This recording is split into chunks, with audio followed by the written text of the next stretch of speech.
Hepiniz tekrardan hoş geldiniz arkadaşlar. House of Dragon 3. sezon 4. bölüm incelemesi için karşınızdayım. Bu sezon standartlarında ilerlemeye devam ediyoruz. Kötü değildi ama tempo olarak ilk 3 bölümün net olarak altındaydı. Trailer'dan da bunu bekliyorduk zaten. Birkaç tat kaçırıcı yer olsa da özellikle Sunfire, Aegon sahneleri, vadi sahneleri falan güzeldi. Hepsini konuşacağız zaten. Videoya geçmeden hatırlatayım. Kanala abone olur ve videoyu beğenirseniz sevinirim. Hemen başlayalım. 15.000 kişiyle Hightower ordusunun Tumbleton'a çöktüğünü yakından gördük biz bunları. Yakından tanık olduk. Footly ailesinin sahip olduğu bir kasaba burası. Lord Glendon Footly var başlarında. Hanenin başında o var. Eşi ise Lady Sherys Footly. Bu ikisi yönetiyor normalde ki Ormund'la sahnesinde biz görmüştük. Ormund'un kafasında aslında şu vardı. Yani planı kurmuştu kafasında. Biz burayı alırız. İçeridekileri de rehin alır. Siyahların ejderhalar ile tepemize çökmesini engeller ve Vhagar gelene kadar burayı tutarız. Vhagar ile beraber 2 tane ejderhamız olur ve kral topraklarına doğru yürürüz. Normalde Ormund'un aklından ilk etapta geçen plan buydu. Fakat Vhagar ve Aemond'dan haber alamayınca plan değişti. Kafasında artık daha farklı şeyler kurmaya başladı Ormund. Hızlı pratik çözümlere gidecek burada. Buradaki en büyük açmaz Vermithor ve Silverwing üzerine olacak zaten. Bunu bölüm içerisinde gördük. Hookhammer geldi. Rhaenyra'ya dedi ki Tumbleton görevi için beni gönder. Rhaenyra da çok doğru bir cevap verdi ilk başta. Bu mesele seni etkiler. Seni uzak tutmak istiyorum bundan dedi. Bence olması gereken, uygulanması gereken muamele buydu. Bu arada Ormund bir şekilde keşfetti. Cat'i rehin al diyelim. Nasıl güveneceksin ki burada Hookhammer'ın ne yapacağını? Ama kraliçemiz ne yaptı? Anında bir fikir değiştirdi ve ona bakıcılık yapsın diye gitti Ulf'u gönderdi. Yani şu o kadar saçma ki ya belli özel sebeplerden güvenemediğin biri var ve asla güven vermeyen biri var ve bunu ona bakıcı olarak seçiyorsun. Şu Dragonsys mevzusu bu evrene ait değilmiş gibi cidden. Diziyi de suçlamıyorum ben bu konuda çünkü bence doğrudan Martin'in sebep olduğu bir şey bu. O kadar anlamsız, o kadar zorlama yazılmış mevzu ki bunu mantıklı bir zemine oturtma şansları açıkçası yok. Ama ne olursa olsun dizi açısından bakarsak bu ikisini birbirine emanetmiş gibi böyle o kadar siyasetin döndüğü, Ormund gibi bir adamın olduğu yere göndermek dünyanın kesinlikle en saçma kararı. Rhaenyra burada doğrudan kendi ayağına sıkıyor. Burada tabii bir üçgende oluştu. İki tarafın bundan haberi yok aslında ama Ormund, Cat ve Hook arasında. Hook eşinin içeride olduğunu biliyor. Ondan burada zaten ama Cat henüz Hook'un Vermithor'a binip binmediğini bilmiyor şu anda. Yani onun Vermithor'a binicisi olduğunu bilmiyor. Ormund da henüz Vermithor'un binicisinin hayatındaki en önemli kişinin kendi elinde rehin olduğunu bilmiyor. Bu açmaz bir noktada çözülür. Gelecek bölümlerde buna dair şeyler görürüz. Ormund'un zaten Cat'in eşini öldürttü ve taraflar arasında oradan bir tanışıklık oldu zaten. Doğrudan yüz yüze geldiler. Ormund bunu nasıl kullanacak? Hook buna nasıl tepki verecek? Tek mesele bu. Tumbleton siyasetinin tüm açmazı bu üçgen içerisinde yatıyor. Kitaplarda ise bu biraz daha değişikti. Hookhammer ve Ulf White ejderhaları ile birlikte Yeşillerin kral topraklarına olan o yoldaki ilerlemesini kesmek için bu kasabaya doğru gönderiliyordu. Onların yol güzergahına girmeleri için. Yani burası normalde teknik olarak siyahların hakimiyetinde olan bir kasabaydı ve buranın siyasetinin savaş sonuna kadar biz sürekli el değiştirdiğini görüyorduk. Yeşiller açısından Maelor olayları falan çok etkiliyordu ordu hareketini ama dizimizde Aegon'un en küçük oğlu Maelor'u hiç koymadılar. Daha doğrusu yeni eklediler diziye. Biz Helena'nın karnında olduğunu öğrendik. Trailer'da da konuşmuştuk bunu zaten. Büyük hanedanlar arasında hala çekimser kalanlar var. Reach bunlardan biriydi. Vadi yine aynı şekilde ve son olarak ise Fırtına Toprakları bunlardan biri ve bu İki tarafta hala bu hanedanları yanına çekmeye çalışıyor. Çünkü bunların çok önemli sayıda ordu toplama güçleri var. Borus Baratheon biliyoruz ki Luke ve Aemond olayında o olay sırasında Yeşillere böyle daha samimi gözükmüş ama henüz asker desteği vermemişti. Yani anlaşmanın kendi şartlarına uyan tarafını gerçekleştirmemişti. Ormund ise bir noktada bunu değiştirmek için çabalıyor. Alicent kokular konusunda hassas diyor Rhaenyra'ya Ormund için ve biz onu pomenderini doldururken görüyoruz yine. Kendine has böyle bir aroma yapıyor. Gül ve lavanta falan hani ben net şekilde görüyorum. Ama tam olarak diğer bitkiler nedir hiçbir fikrim yok. Fakat böyle detayları vermelerini ben seviyorum. O karakterle bağ kurma konusunda izleyiciyi acayip içine çeken detaylar bunlar. Yani öyleydi hiç değilse. Daeron iyi bir gözlemci ve Ormund'un o tepkilerini çok iyi tanımış. Fakat onun bu kadar arka planda kalması, şu dizi başlayalı yani 20 bölüm geçti. 22. bölümdeyiz değil mi? Aynen 22. bölümde Darion'u daha yeni tanıyacağız. Zaten finale kalmış şurada 12 bölüm. O yüzden bu durum açıkçası benim hiç hoşuma gitmiyor. Onun geçen sezon var olması ve aktif bir şekilde rol alması lazımdı. Girdiği savaşları, tesellini ve cesaretini net şekilde görmeliydik. Onun yerine hayatına hiç birini öldürmemiş, eline kılıç dahi almamış bir velet izliyoruz şu anda. Ve bu velet tamamen Ormund tarafından kontrol ediliyor. Bu arada Ormund da sonunda asıl niyetini ortaya çıkardı. Daeron'u tahta geçirip onun üzerinden o hakimiyeti kullanıp krallığı kendi yönetmek istiyor. Ayrıca çok sağlam da bir ruh hastası olduğunu gördük. Tam o Gwaine ve Ormund üzerinden Hightower imajı kırılıyor mu diye düşünüyorduk. Alakası daha yokmuş. O tahtı yönetme arzusu bu adamlar otomatik olarak yükleniyor galiba. Artık bunu kabul etmemiz lazım bu dizi için. İlk bölüm incelemesinde de söylemiştim aslında 3. sezonun ilk bölümünde. Ya bunu Ormund'dan ya böyle bir o koku hissediliyordu ya. Böyle bir koku almıştım ben. Farklı bir ajantası olacağı. O kısa sahnesinde böyle hissettirmişti ama keşke yanılsaydım diyorum. Yeşil karakterlerin hepsi birbirine benzemeye başladı. Bu tat kaçırıcı bir durum gerçekten. Şu ilk 3 bölüm Ormund karakterine bayılmayan yoktur. Ya bildiğin hayat verdi diziye. Gerçekten de çok önemli bir katkısı olmuştu. Keşke de öyle kalsaydı. Rhaenyra'nın tahta geçtiği günden bu yana geldiği nokta içler acısı gerçekten. Şu siyah konsey fikirleri rezalet. Üstad Orwell'ın burada olması kabul edilebilir bir şey değil. Senaryo açısından da tutarlı değil zaten. Rhaenyra karakter açısından zaten tutarlı değil de senaryo açısından da tutarlı değil. Senin o Dragonstone'a gönderildiğin, belli noktada sürgün edildiğin, Viserys'in o hastalık sebebiyle tahtla en küçük bir ilgisinin kalmadığı o yılların tamamında senin altını kazmak için, Aegon'u tahta geçirmek için yapmadığı şey kalmayan bu konseyi, bu arada Lyman Bisbury'i dışarıda bırakıyorum. Onun haberi yoktu. Aegon'u destekleyen, yıllarca onu tahta çıkarmak için çabalayan bu adamı gelip üstad olarak konseyine oturtuyorsun. Bu arada kitapta Otto'nun gittiği o görüşmeye normalde Üstad Orwell gidiyordu. Ama diğer yandan yıllarca senin yanında olmuş, babanı kurtarmış, düşük yaptığında yanında olmuş, taht sürecinde sana destek vermiş, fikirleriyle destek olmuş ve gerçekten de kafası çalışan Üstad Gerardis gibi bir adamı bu adam Orwell yerine seçiyorsun. Bu gerçekten tutarlı bir şey değil. Ve neymiş sebebi? Kraliçe muhafızı gidip kapıyı kilitlemiş. Bunlar da ortada yokmuş. Bu adamın olaydan haberi var mı yok mu onu bile bilmiyoruz. Haberi varsa ne tepki verdi onu bile görmedik. Ama tek bir sebepten bir anda hepsi ortadan kayboldu. Birine tek hatada, ki hatası olduğundan bile emin değiliz, tekme vuruluyor. Onun yerine yıllarca arkadan iş çevirmiş Orwell'a güveniliyor. Bu tutarlı değil. Viserys'e de yine aynı şekilde. Yıllarca Otto ile beraber iş çevirdi. Genel ev muhabbetini ortaya çıkartan, Aegon'u teslim eden, yıllarca senin rakibine bilgi satan birini alıp, ki Daemon ile olan olayları da malum, sen bunu konseye oturtuyorsun. Baş danışman gibi de kralın elinde olmayan yetkilerle takılıyor şu anda Mysaria. Bu da tutarlı değil. Evet, Mysaria bu arada çok önemli bir isim. Onu tamamen dışlamazsın. Ama onun bilgi ağından yararlan fakat o masaya oturtma. Ve yine Mysaria'nın dahiyane fikriyle bir tane hazine başı atacaklar ve her pisliği o yapacak. Herkes onu suçlayacak ama kimse de demeyecek ki bu adam buraya kim getirdi? Bu adamın kraliçesi kim? Müthiş bir sırrına, gerçekten müthiş bir plan. Orwell'ın bir konsey üyesinin satılmak için oraya alınmasına verdiği tepkideki o yüz ifadesi bu masadaki iş bilmezliği bize çok net şekilde söylüyor zaten. Daemon'un Rhaenyra gözünde ve karakter olarak geldiği noktada üzücü. Yani şimdi bu adam sonuçta o kadar ordu topladı. Bir sürü savaş kazandı ve bu siyahların aslında teknik olarak tek ordusu. Lannister ordusunu temizledi, paramparça etti ama Rhaenyra bir tek üstadın cümlesiyle orduyu istediği gibi yönlendirip Daemon'u da biraz saf dışı bırakıp hazine işleriyle uğraştırmak istiyor. Bu işi ben halledeceğim, bu konuyu bana bırakın diyor ve bu konudaki en büyük çözüm önerisi de Alicent'tan Ormund hakkındaki karakter tavsiyelerini almak. Mükemmel gerçekten. Bölüme dair en güzel yer işte ise benim için Aegon ve Sunfire'dı. İkisi arasındaki çok özel bağ var. Biz bunu biliyoruz. Bunu zaten ben çok uzun süredir de anlatıyorum. Zaten o ejderha ve binici bağı dediğimiz zaman top 3'e oynar bunlar. Bu çok net. Biz geçen sezonda bunu görmüştük. Kısa bir sahnede olsa. Hatta hatırlayın, Sunfire'ın o Vhagar'ın ateşini aldığında normalde sırt üstü düşüyordu. Fakat Aegon zarar görmesin diye kendisi daha fazla hasar alma pahasına yere dönerek, yani yüzünü yere dönerek düşmüştü. Bu bölümdeki duruşundan falan zaten net şekilde görüyoruz biz bunu. O yüzden Aegon'un onun yaşadığını hissetmesi çok normal.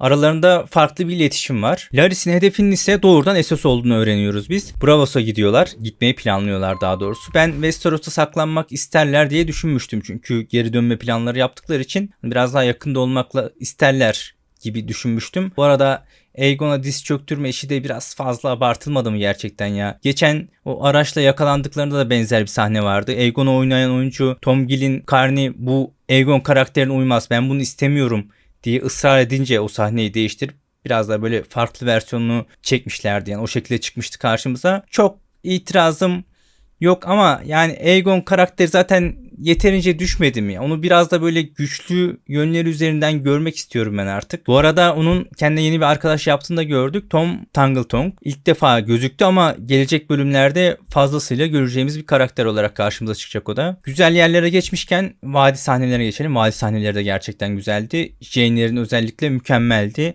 Role acayip yakışıyor. Daemon da bu arada hiç sevmiyor ve çok net bir şekilde belli etti bunu. Daemon ilk sezon eşi Rhaenyra Royce'u öldürmüştü, hatırlarsınız. Royce'lar vadi için önemli bir hane ve bunu Daemon'un yaptığını biliyorlar. Bilmeseler bile şüpheleniyorlar. Bu arada köpekleri ilk gördüğümde Jaine'lerini koyun seviyor sandım. Hatta kafam doğrudan o Daemon'un vadideki kadınlar için yaptığı bir benzetmeye gitti. Jaine'lerin de bunu biliyor. Daemon'a laf sokmak için o şekilde yapıyor diye düşündüm ama değilmiş. Öyle de olsa güzel olabilirmiş. Ne olursa olsun o gerilimi, aralarındaki o gerilimi hissetmek güzeldi. Kitapta zaten Jaine'lerin bir kere Daemon'u kovuyordu. Daemon Rhaenyra Royce'un ölümü sonrası vadideki o Runstone'daki toprakları, o hakkını, toprak hakkını talep edince buraya gelme bir daha diyordu. Jaine'lerin onu kovuyordu. Burada diyor sana toprak yok diyordu. Neyse Daemon istediğini alıyor, altınını alıyor. Onun için orada bir sıkıntı yok. Gelelim Caraxes mevzusuna. Çok tartışılacak, konuşulacak bir konu bence. Bu aslında itaatsizlik gibi duruyor ve Luke'un durumuna, Aemon'un durumuna biraz benziyor. Ama ben bunu öyle yorumlamıyorum bu kısmı. Çünkü diğerlerinden farklı olarak burada Caraxes Daemon'un bilse isteyeceği, kendisinde yapacağı bir şeyi yapıyor. Tamamen diğer ejderhalar gibi kendi arzusundan, kendi isteklerinden kaynaklı yapmıyor bunu. Caraxes Daemon'a bir şey göstermek istiyor. Senin seveceğin bir şey var. Burayı bana bırak dedi ve gitti aldı Ship Stealer'ın, daha doğrusu kızı Rhaenyra'nın yanına götürdü. Ben böyle görüyorum biraz olayı. Daemon da zaten bunu fark etti ve anında güvendi Caraxes'e ve ona bıraktı ipleri. Daemon kızını korumak için gitti, bir çobanın kellesini aldı. Rhaenyra'nın önüne koydu ve altınları da aldı getirdi. Fakat altınların nasıl harcanacağı konusu biraz mevzu tartışma oluyor. Trailer incelemesinde de bahsetmiştim ama burada tekrar baştan anlatayım isterseniz. Öncelikle bu konuda Daemon bence net haklı. Ki sonrasında Myseria'ya da uyardı zaten, bu inşa ettiğiniz çatı en sonunda Rhaenyra'nın başına yıkılacak dedi. Şimdi neden bu kadar önemli bu şehir muhafızları? En başa bir gidelim. Viserys başa geçiyor ve Daemon'u dizginlemek için yanında tutup idare etmek istiyor. Çünkü çok agresif. Bir kere daha zaten 20 yaşındayken Viserys tahta geçmeden Viserys'in o taht için oylanacağı konsey öncesi, 101 konsey öncesinde desteklemek gerekirse diye ve ordu lazım olursa diye tahta almak için o, yani gerekirse ben müdahale ederim diye bir ordu topluyordu. Onun kafa yapısını zaten buradan anlayabilirsiniz. Savaş haricinde pek bir şeye kafası basmıyor zaten ama savaş dediğimiz zaman da bu konuda açık ara bir numara diyarda. Viserys kardeşini tam tanıyamamış olacak ki ona konseyde denemeye başlıyor. İşte kanun başı yapıyor, hazinenin başına getiriyor ama bunları pek beceremedi ve ilgilenmedi de zaten ortada. En son gidiyor onu şehir muhafızlarının başına koyuyor. Ama leş durumda şehir muhafızları o günlerde. Hepsinin title'ları var. Başka hiçbir şeyleri yok. Silahtır, zırhtır, her şey kendileri bulmaları gerekiyor ve çoğu da bulamıyor zaten. Yozlaşmış bir bekçilik gibi bir şey bunlar. O şekilde tarif edebilirim. Belli başlı çeteleşmeler olsa da daha çok böyle bireyseller. Düzgün sabit maaşları yok. Kılıçları, işte hançerleri, kalkanları yok, zırhları yok. Yani bir kurum gibi bahsedemiyoruz biz bunlardan. Daemon ise bunu komple değiştiriyor. Şehir muhafızlarını hiyerarşik, nizami bir kurum haline getiriyor. Sıfırdan bunu yapıyor. Altın pelerinlerini falan o veriyor. İsimleri de ondan sonra altın pelerinler oluyor zaten. Ama Daemon bu kurumu nereden alıp nereye getirdiğini, nereye taşıdığını, nereye çıkardığını, yani kendi seviyesini bu kurumun içerisinde ne kadar arttırdığını biliyor. Yani özetle o eski hallerini de biliyor. İç düzenin bu adamlara bağlı olduğunu ve bunun ne kadar kırılgan bir yapı olduğunu farkında. Bunlar düzenli olmazsa adım adım yavaş yavaş o nöbetten kaçmalar, işte rüşvetler, haraç kesmeler artar. Bu şehir muhafızları arasında bunların hepsi artık böyle pik noktaya ulaşır. İlk başta bireysel başlar, sonra çeteleşmeler artar ve ipin ucunda, artık o ipin ucu kaçtığında da bunları hiçbir şekilde kontrol altında tutamazsın. Şehir kapılarının güvenli olsun, Flaybottom gibi mahallelerin düzeni olsun, çok büyük oranda bunların kontrolünü sağlayanlar zaten bunlar. Şehir kapıları zaten tamamen bunlarda. Dizide de biz gördük zaten o piçlerin kraliçesi yasasına nasıl müdahale ettiklerini. Tarihte bunun 3-4 tane örneği de var aslında. Jaehaerys döneminde oluyor. Büyük bir salgın oluyor böyle. Kral şehir muhafızlarının çok büyük bir kısmı ölüyor. Asayiş bozuluyor falan. Tekrardan çok zor topluyorlar. 3. Aegon döneminde oluyor. Bunlar kendi aralarında teşkilatlanıp kralı indirmeye çalışıyorlar.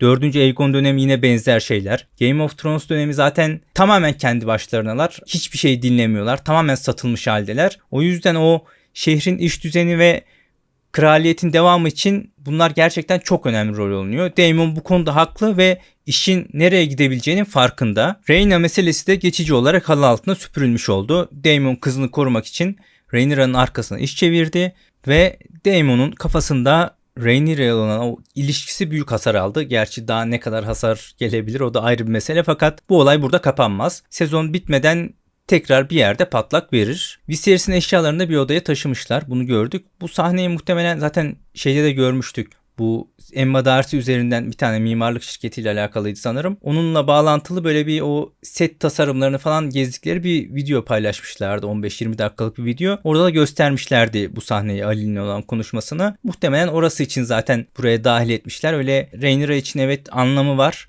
Sonuçta babasının özlemi falan, hani bunların hepsi var. Ki o babasının hayaleti hep üzerinde dolaşıyor. Zaten geçen bölüm kalkıp Daemon'un yanına gitmişti. Babasının öldüğü yatakta yattığı için huzursuz olup gitmişti. Ve en sonunda da Viserys'in eşyalarını alıp böyle bir depo gibi bir yere taşımışlar. Aegon kitapları falan çıkarttırmıştı zaten. Orayı komple değiştirmişti. Hatırlayın, Makedon'da parçalamıştı o Blood and Cheese olayından sonra. Bunların hepsini almışlar, böyle depo gibi bir yere götürmüşler, bırakmışlar. Viserys'i ve onun yönetim şeklini özlediğini, zaten oradan hayran olduğunu Rhaenyra ısrarla söylüyor. Onun bunu söylemesi anlaşılabilir bir şey ama ben Viserys'in iyi bir kral olduğunu falan düşünmüyorum açıkçası. Jaehaerys gibi belki de tarihin en iyi döneminden geçen Targaryen hanesini yıkıma götüren yolu doğrudan kendisi açtı Viserys. Çok büyük hataları var gerçekten. Diyara dair konulara en küçük bir ilgisinin olmaması, Daemon'u idare etmeyi becerememesi, Otto gibi bir adamın aklına girmesine izin vermesi, Alicent ile evlenmesi ikinci evliliğinde. Sonra Otto'yu ikinci kez tekrar göreve getirmesi en büyük hatalarından biri buydu bence falan. Bunların hepsi fahiş hatalar. Aegon'u varis olarak, oğlunu varis ilan etmiyorsun.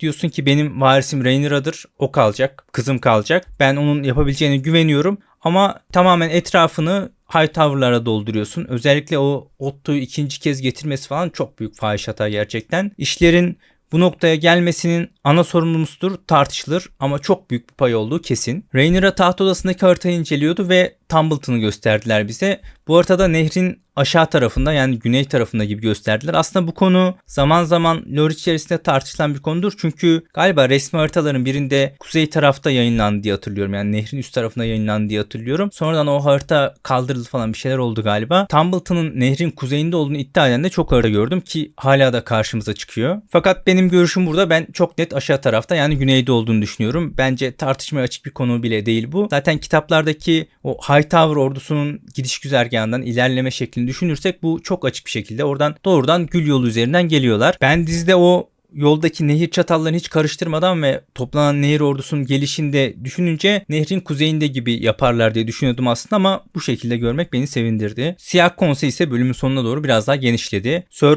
Torren Manderly'i hazinebaşı olarak, onu artık hani hazinebaşı ama doğrudan hedef olarak oraya koydular. Alin muhtemelen filoların başında olduğu için orada. Arkada yeni kraliçe muhafızı Sir Adrian Redford var. Bu isimler arasında akla yatkın tek isim bile yok ki ben Ali'ni falan çok severim bu arada. Diğer yönetiminden, konseyden, politikanı anlayan, daha önce bu işi yapmış hiç kimse yok şurada. Ve belki de Targaryen tarihinin en çalkantılı dönemindeyiz. Bu dönemi böyle bir konseyle geçirmek neredeyse imkansız. Yani Rhaenyra her seferinde kendi ayağına sıkmaya devam ediyor. Ulf arkadaşları Muja ve Clay için bir şeyler istemeye gelmiş. Cidden komik adam bu arada. Daha kendi istediklerini bile alamadı. Hemen çevresini burada genişletmeye çalışıyor. Bu arada Rhaenyra'ya kesin sinirlendi ve o kelimeyi söylemek istediği ama doğrudan söyleyemediği için söyledi. Yani o olayı o yüzden anlattı. Ayrıca Rhaenyra için de ya madem bu kadar önemsiyorsun bu adamı, takipte etmek istiyorsun, ver yanına 2-3 tane asker, hem bilgi alırsın hem de korumuş olursun. Yani bu şekilde adam odaya kapatmalar falan, hani bilmiyorum da çok saçma yani. Trailer'da yayınlanan görsel üzerine konuşmuştuk aslında. Helena'nın hamile olduğunu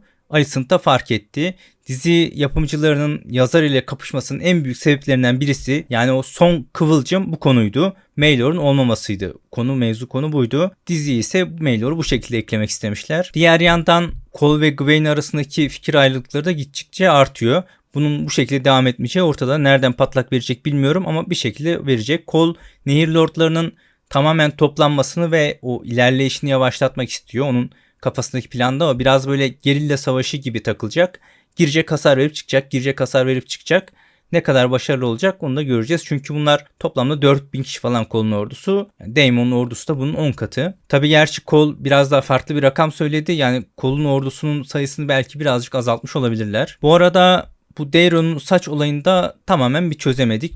Bazı açılardan o böyle beyaz kısımlar falan gözüküyor ama emin de olamıyorum bir türlü. Alicent'ın dedikleri de kafa karıştırıcı. Ben koyu saçı kabul edemiyorum yani. Bu çok net. Hala onun da boya olduğunu düşünüyorum. Hatta aralarındaki ilişkiyi görünce Ormond'un beyaz saça tahammül edemediği için çocuğun saçlarını boyuyor mu diye düşünmeye başladım. Benim ilk aklıma gelen bu şey oldu. Yani bu böyle bir şey çıksa beni şaşırtmaz açıkçası. Çünkü şu aşamadan sonra boya olmaması çok saçma olur. Bu çocuğun saç rengi zaten biliniyordur doğduğunda, yani bu zaten bir sürü kayıtlara falan yazılıyor. Biz Game of Thrones'ta da görmüştük bunu. O yüzden illaki bu çocuğun saçı biliniyorken zaten kahverengi saçlı bir çocuğun beyaz saçlı çakmasını yapmamışlardı diye umuyorum. O yüzden o kısmı düşünmek bile istemiyorum açıkçası. Notlarım bitmiş arkadaşlar. Bugünlük de benden bu kadardı. Gelecek bölümlerde, videolarda görüşmek üzere. Hoşçakalın.